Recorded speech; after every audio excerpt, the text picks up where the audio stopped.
We don't want to put too much air in, right? Because we'll actually overinflate the lungs, and tamponade the heart will kind of smush the heart. And remember, we're letting the heart fill with blood, compressing it so it goes up into our brain and vital organs, so we're manually moving around blood, right? Creating some blood flow. If we've tamponaded the heart because we've overinflated the lungs, it can't fill back up. Just like when we go too fast, it doesn't fill back up. You can count out 5 cycles of that is approximately 2 minutes, which is what the recommendation is for the length of time that one person does concussions before switching with somebody else. So if you're not timing clockwise or anything, or have a person that's timing things out for you, you can count 5 cycles of that 30 compressions and 2 ventilations. It's approximately 2 minutes of time.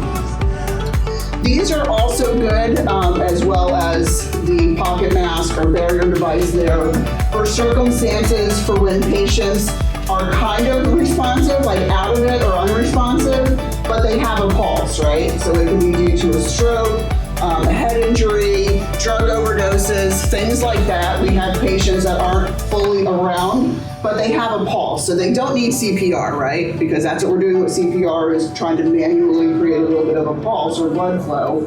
But we can still use those bag valve masks to do rescue breathing for people who are not breathing adequately. So if somebody's not responding appropriately or not responding at all, and we're like, ugh, they aren't really breathing either, right? We can still use this or our barrier device to do something called rescue breathing. And what that is we will give 10 breaths per minute, which is 1 breath every 6 seconds to assist their ventilation until EMS or other help gets on scene. Does that make sense? Mm-hmm. So the same way that we were giving the 2 breaths as far as placement, opening the airway, but instead of giving 2 at a time, it's just 1. And then every 6 seconds, we'll squeeze the bag and give a breath. If you see a change in condition, like all of a sudden they go completely limp, just reach down, see if they're still alive.